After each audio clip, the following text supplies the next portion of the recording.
Craziness is about to ensue, and what's it going to look like for the plan against the Jaguars today on Locked On Chiefs? From the land of the free and the home of the Chiefs, this is the Locked On Chiefs podcast. Welcome back, friends and neighbors. We appreciate you joining us as we get one step closer to Saturday's first preseason game against the Jacksonville Jaguars. We're brought to you by LinkedIn Jobs. You can find qualified candidates that you want to talk to right there, and you can post your job for free at linkedin.com/lockedonnfl. That's linkedin.com/lockedonnfl to post your job for free. Terms and conditions do apply, as they do everywhere in the preseason. We have a lot to cover in what is standing out now and what could affect Saturday. This is Chris Clark from Chiefs Corner over there, and I'm Ryan Tracy from Rogue Analytics and Performance Consulting, as well as NFL33.com and RGR Football. If you check those out, we appreciate it. Thanks for making us your first listen today on Locked On Podcast Network. Check another Locked On show for your next one, or you can get them all at our 24/7 feed at Locked On NFL Today. Also, you can get everything that you want everywhere for free, 5, 6, 7 days a week here on YouTube, where you can like and sub, and on Spotify, Apple Podcasts, anywhere you can get a podcast show. And check out our text line, 816-357-8781 for all that and more. There's some crazy plays that could come off in this game. I personally am rooting for them when it gets to a certain point in the game plan. We're going to hit that coming up later, as well as the idiosyncrasies and the standouts from the depth chart. First unofficial one was released yesterday. We'll go over that in detail coming up next. But we start with what Andy's plan is for preseason game number one. And it comes from the fact that there's only 3 these days. And I think we're all still getting used to that. I think the staff still are too.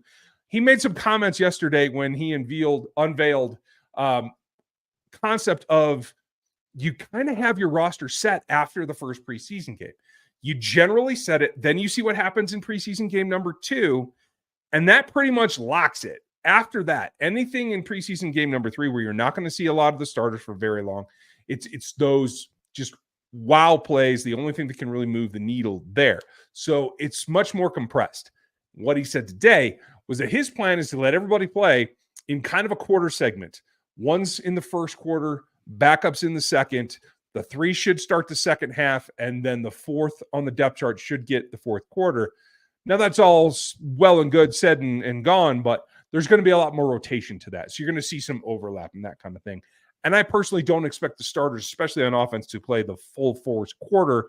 I'd like to see a drive out of Patrick Mahomes and maybe 4 or 5 passes. What do you think, and what are you expecting? I'm really curious to see what they do, because I think that this is a situation where they actually need to maybe have Mahomes in for most of the first quarter. It's going to be – I know that they generally haven't done that in the past, and that leads to me thinking that maybe they won't this time. But you have so many different weapons on this team that you need to get acclimated, and you need to get on the same page, and they all need to get an idea of what this game is going to be like playing for the Chiefs.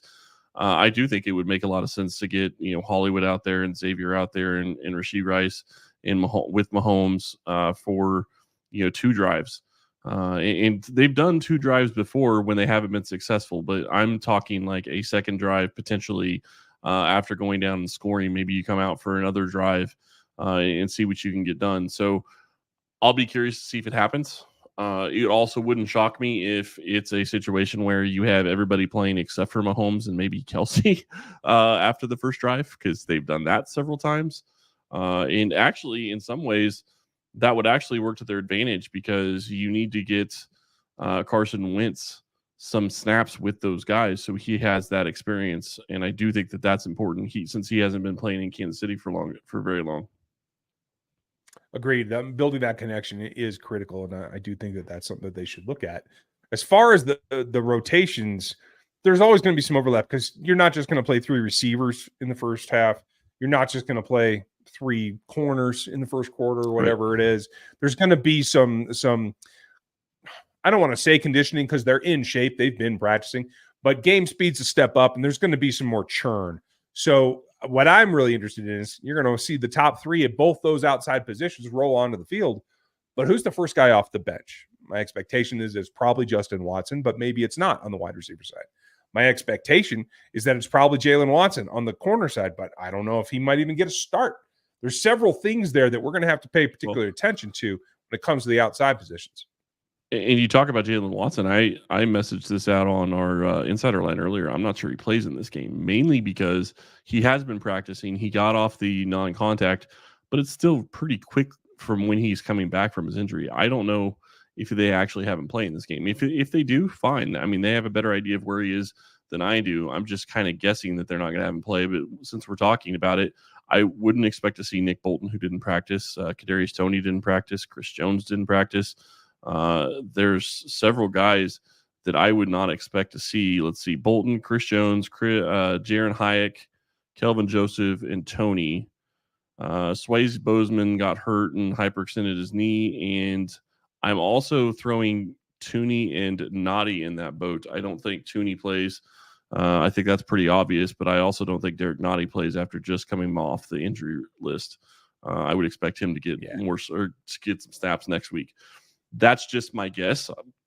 Sure, could be wrong, but based on injuries, that's kind of where I'm at right now. Yeah, I agree with you, especially on Tooney and Noddy. No reason to rush those guys back. Plenty of experience there. And you got other things that you need to evaluate. The question is going to be for me, Kingston Suamataia is going to get all the 1 reps with the tackles, with the offensive line at left tackle. Not a problem, not a crazy thought, right? But Wanya Morris had a knee injury today. He ended up pushing through the practice, right? So what I want to see is, does he get left guard reps? Is he actually ready to go? What can they do? Where Wanya and when he plays is going to be really critical for me. Well, and does he play? I mean, that's the other question. He went back into practice. We don't know. We haven't heard anything as of this recording, whether or not something more comes from that knee injury. Obviously, it was a knee injury that is potentially pretty big, but since he went back in, you would think that he's probably going to be okay and probably going to play. And I agree with you. I think that it's going to be curious to see if he gets in there and plays left guard next to Suamataia. And the other question really becomes, do you leave Suamataia in there a little bit longer, knowing that these are really his first reps going up against people that he hasn't been practicing against? And he is a rookie. It could be good for him to get some of that time. I agree. Like, I could see a little bit of a elongation of his time in there just to get exposed and to work with the twos a little bit more. Hopefully get a little bit lower level of competition. Had a good day out against George Karlaftis and Mike Dana today, so he's definitely progressing. Now, tomorrow, folks, we're going to break down and give you our in or out on will guys accomplish something, where will they be, what will their roles be, and some of that guard talk will be on tomorrow's show as well, so make sure you like and sub and don't forget that. But the unofficial depth chart is out, and there are a couple of quirks about it. We're going to go over them in depth coming up next. When you're hiring for a small business, you want to find the quality professionals with the right fit for the right role. That's why you have to check out LinkedIn Jobs. It has the tools to help you find the right professionals for your team. I'm always looking at LinkedIn. It isn't just a job board. LinkedIn helps you find professionals you can't find anywhere else. Even those who aren't actively looking or searching for a new job might be open to the perfect role. In a given month, over 70% of LinkedIn users don't visit other leading job sites. So if you're not looking on LinkedIn, you're looking in the wrong place. On LinkedIn, 86% of small businesses get qualified candidates within 24 hours. Hire professionals like a professional on LinkedIn. It goes down the easiest way to post your job for free is on LinkedIn.com/LockedOnNFL. That's LinkedIn.com/LockedOnNFL to post your job for free. Terms and conditions do apply.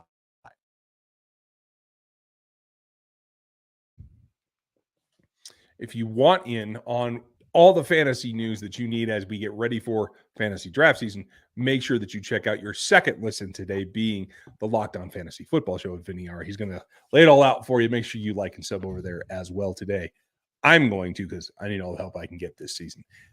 I'm excited because, an unofficial depth chart is an unofficial depth chart, particularly in Kansas City, but it does give you some information that will stand out and kind of make things a little bit different. So I'm going to bring that up for folks. If you're listening on audio, make sure you go back and subscribe to the YouTube channel so you can see this as well. And we're just going to take a look at it together and see what stands out. Nothing surprising me about the starting wide receivers being Hollywood Brown and Rashee Rice. That makes perfect sense. The backups, quote unquote, if you're only in two receiver sets, being Xavier Worthy and Justin Watson. That's pretty much exactly what we thought. After that, it gets a little interesting, doesn't it? Yeah, it does. And I'm kind of interested. They've also changed up the way that they're doing these, because it used to be that they used to have 3 wide receivers listed and 3 CBs listed.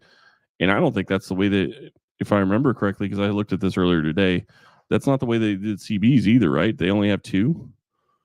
So they changed up completely the way that they did this. Yeah. They're in base personnel in both, with a 3 linebacker starting list and a 2 corner starting list. And I will tell you why here in just a minute, folks, because I'm a little bit overly excited about it. But on offense, after the top 4, it comes down to this listing, putting Sky Moore ahead of McCole Hardman, who's ahead of Kadarius Toney at 1 position, and Justin Ross being ahead of Nico Remigio and Cornell Powell on the other side. Now, again, when you're playing 11 personnel, that all kind of mixes together. But these 5 guys playing for 2 spots, by my mind, what catches you by surprise here? Well, I mean, there's 6, but yeah, it's going to be, it's a battle. I don't really. Okay. Sorry, Cornell. There's only 5. Oh, I get what you're saying. I missed it. Sorry. Missed that. You're right. Cornell's not going to make the team. But there's another guy on here that is not on your list because he's back over to the other side. It's Montreal Washington, who's been making more plays than Cornell Powell and Kyle Sheets, and then Phillip Brooks and Jaron Hayek. Washington's been looking great in camp whenever he's been getting chances. You look at what it's going to mean for the rest of the guys, the 5 that you were talking about. It's hard. I've talked about the salary cap. The only way I think that they get rid of Toney this year is if they trade him, because they're going to be on the hook for his money regardless. Now it's only $2.5 million, so maybe I'm wrong on that, but McCole Hardman doesn't have any guaranteed money. Sky Moore, they could basically save, I think, double what they would lose in dead cap space. So to me, I think and it's not a ton of money on Sky Moore either. So to me, it looks like a situation where probably Kadarius Toney is 5, and I still think Nico Remigio is ahead of Justin Ross because I think he's going to be a kick returner. I completely agree with you. Now, as you reviewed this, what else stood out to you? Because I'm not gonna lay it out there yet. Well, obviously, Suamataia being LT1, I mean, that stands out to me because we've been saying that since day 1 that we thought he was going to be the starter. Well, not day 1, but pretty close in OTAs that he was going to be the starter. And I think that that's probably cemented at this point. They don't generally put rookies in that in the starting position unless they're going to be that guy. So I think that he's really got that. And if you look at some of the reps that people have been putting on X, he's looking better and better with every single snap that he takes. So I do think that there's a lot there. Caliendo being LG2, I'm not going to buy that. I'm not going to say that that's wrong. I'm just going to say I'm not sure that ends up being the case, because you're putting people in with Hunter Norzad and CJ Hansen and other guys that could be playing in there. They're being listed at other positions. So is it possible he's LG2? Yeah, possibly. It could also be that Hunter Norzad is going to be LG2, but he's the backup center, so they're going to list him there. So to me, that's those guys are flipping, I think, and could play either role, right? Yeah, absolutely. But the one that really sticks out to me is Clyde is still RB2, and I still don't think that, based on everything I've seen in camp and everything that's been reported, that that's the case. He is likely on the roster because he's got a guaranteed contract, but yeah, and the experience. I don't think we think he's going anywhere. But Deneric Prince has been taking all the bulk of the reps with the ones, while Clyde's either been sidelined or just in the rotation. And a little bit surprising to me was that Ingram's listed above Louis Rees-Zammit. Good for him. But the big thing that stood out to me is not only Amani Bailey having disappeared, but for the first time in the comeback trail, folks, there's a fullback listed on this roster. His name's Carson Steele, and we're almost back. We are this close. I will say this. Andy had some nice comments about him as well. he's listed as a fullback, but we know that he can run the ball as well. He did that successfully at UCLA, and Andy did point that out. So Andy sees Carson Steele exactly how I do, and I'm really intrigued to see when he touches the ball and what that looks like in this game. Yeah, and I had somebody ask me on X about Clyde Edwards-Helaire and whether or not he could be on the practice squad. He is eligible, obviously, to be on the practice squad. But again, I think the thing that keeps him, and I know the experience you would think would keep him, but I think the other thing that keeps him is he's got a guaranteed contract, so they basically have to pay him another $200,000 plus for on top of what they're paying him for his base salary. So I think he's on this roster, even though I don't know how they're going to keep everybody that they want to. Right. Yeah. I mean, when you look at the defensive side, not a lot stands out to me here. The top 4 corners being exactly who we think they are. In McDuffie, Williams, Watson, and Najee Johnson. That's listed as we expect. What gets a little interesting is that you have Jack Cochran in there at middle with Curtis Jacobs on the side. Cam Jones not listed in the second tier. That's a bit of a surprise to me, but that's recently changed, I think, in the last few days. He's beginning less reps. We're going to see what's going on there. I'm intrigued to see how he plays. Mike Dana, Turk up front with Chris Jones. Obviously, don't think Chris Jones is going to play, but that's due to the naughty thing. And Neil Farrell listed as a backup tackle, not a third stringer. Another thing to keep an eye on. Maybe you're going to end up being right. But the last thing that really stands out to me, it's all a starting place, right? Especially with this many guys on the defensive tackle group out. The thing that really stands out to me is, though he was listed behind Justin Ross on the wide receiver depth chart, Nico Romeo listed as the primary kick return specialist. And I think that is telling, not maybe in the depth chart at wide receiver, but about who has a shot at the 53. Yeah. And I think that makes a lot of sense. Justin Ross is probably a better wide receiver than Nico Romeo. But again, it doesn't come down to that. It comes down to who's going to be able to contribute to your team. And I don't think that they can I don't think that there's any way they can possibly keep 7 receivers this year.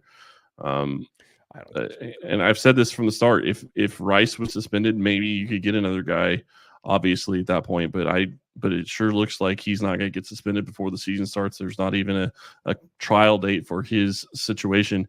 One of the things that sticks out to me is Jamari Connor being that third corner there, which makes sense behind Najee Johnson, based on the fact that they're in a base defense and they're not showing, their 3 wide receivers or 3 corners, which was something you kind of mentioned that you were going to talk about and you were excited about earlier, but you haven't gotten into. Yeah, I think, we'll save that for the next segment because there's a lot there to unpack, but that's our first look at the depth chart of what I think is going to be something that is very malleable. So not only are there going to be crazy plays, but there might be some crazy changes. We're going to get to that coming up next. Summer's in full swing and we're getting ready for football season. It doesn't matter whether you're trying to go to MLB right now and go see the Royals, or you're waiting on your preseason tickets, your Chiefs tickets for the regular season, or even those cold, snowy days. The best way to get it done is Gametime. It helps if you can plan. I fully admit that, but sometimes you just can't. And so last-minute deals are exactly what you're looking for, whether it's the section of the stadium that you want, whether it's the seat exactly that you want, or whether you're just looking for that last-minute super saver. You can save up to 60% on tickets last minute for sports, concerts, comedy, theater, anything at Gametime. This is really important. I sit in one section of Arrowhead and I really love it. It's a zone deal. And when that comes up, I try to go all in because they give you all in pricing with no hidden fees. It takes the guesswork out of getting tickets for Arrowhead, but for baseball as well. You can get it all at Gametime. So download the Gametime app, create your account, and use our code LOCKEDONNFL. You're going to get $20 off of your first purchase. Terms apply, but it's super simple. Create an account. Use our code LOCKEDONNFL, and you're going to get $20 off of your first ticket purchase. So download it today. It's last-minute tickets. It's lowest prices, and they are always guaranteed.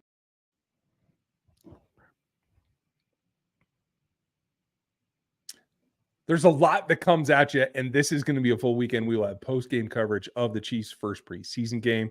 Don't miss that. Don't miss tomorrow when we lay out what it's going to look like and whether we're in or out on players, positions, and time. It's going to be a lot of fun.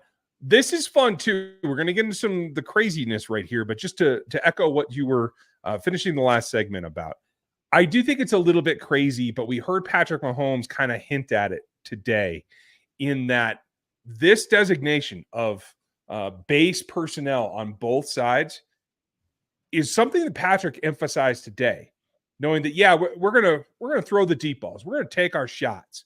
But when they move back, we're going to throw those intermediate routes and we're going to run the ball. And that's what he said right out of the horse's mouth today. And maybe that's what's leading us toward this different lineup with only 2 listed wide receivers and 2 listed corners. Interesting. It shouldn't shock me that is why you're so excited about it, is because he said they're going to run the ball. That is so on brand for what we're talking about. And you know, I get it to an extent. It's so different than what they've done in the past when you start looking at depth charts. And maybe this is just something that they're going to do for the preseason, and then it will be different once the regular season starts. We'll see.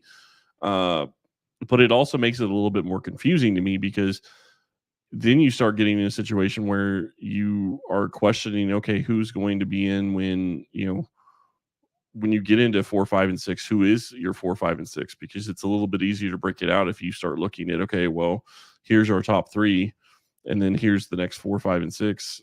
Where are those guys going to be? Where are they going to line up? And I think that there is, I don't know that Kansas City is going to focus on it, but I do think that there is obviously going to be a slot corner or slot receiver position on this team, and it's going to be curious to see who's going to fill that on a regular basis.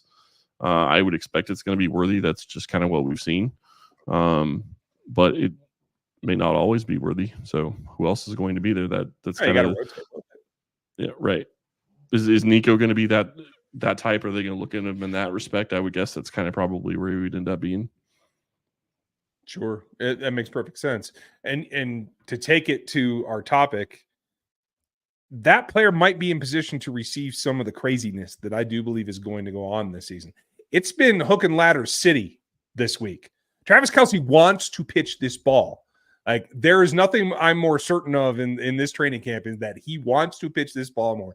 The whole play against the Bills to Tony that got called back last year, I think he's still pissed about it. He still thinks about that. So could Worthy or Remigio be one of the guys that catches that outside of, obviously, the running backs? That's one crazy play that I think we might even see this coming week and certainly this season, but it's not the only one. What else do you like about some crazy plays, and which ones have you seen that you think they might actually use? I don't know that they'll use any this week, because they usually go pretty vanilla. I do think they're going to try to take some deep shots, but the one that I saw that was really interesting on Wednesday was Patrick Mahomes completed a behind the back pass in practice to Pacheco for a touchdown. Yeah, hey, it's preseason. Let's go for it. I want him to pull that out now and just see if it's viable. Why not? You got nothing to lose, right? It's just crazy that we're talking about somebody actually doing a behind the back pass in an NFL game. And like, he's done it, like he shows that he can do it, and he's done it and kind of drills it at times, but he's never done it in 11-on-11. This was actually an 11-on-11 snap, where it was one of those situations where in the past it's been Pacheco or Clyde or somebody like that, or even Jet McKinnon, I think, was supposed to get one in the Super Bowl when they threw it out to Hardman out wide, where it's one of those plays where the running back basically goes up and gets right next to the goal line, turns around, and Mahomes pitches it to him for a touchdown usually. That was the type of play that this happened on. So it's going to be fun. He's going to pull it out at some point in some game, and that isn't a very long pass.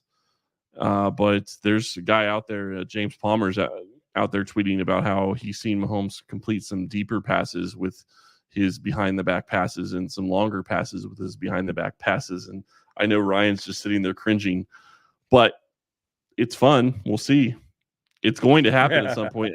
Really, if you go back and watch his first start against the Broncos, that was almost a situation, that pass where he switched it over to his left hand, that was almost a situation where he could have done a behind the back pass. True. I mean, he's evolving. Even QB1 can get better. Let's get after it. I'm not sure if I'm ready to see that. Are you guys? Do you want to see the behind the back thing? Are you ready for this? We'll probably preview what we think will actually happen tomorrow, so don't miss tomorrow's show. But I'd like to know in the comments on YouTube, do you think that they should pull that off right now against the Jags? I'm interested in your opinion. Thanks for being with us. Make sure you like and sub to this channel here on YouTube. If you're listening on audio, thank you. Make sure that you're subscribed on audio through either Spotify or Apple Podcasts or wherever you're getting. If this is embedded in a web page somewhere, make sure you click that sub so you get all the information. And our text line is going to be running at 816-357-8781. Hope you guys are ready. Tomorrow, we're going to give you our what we think we'll do in and out tomorrow. Fun show. Do not miss it. Thanks for being with us today. We're going to get back with you tomorrow here in the Locked On Podcast Network. We'll talk to you then.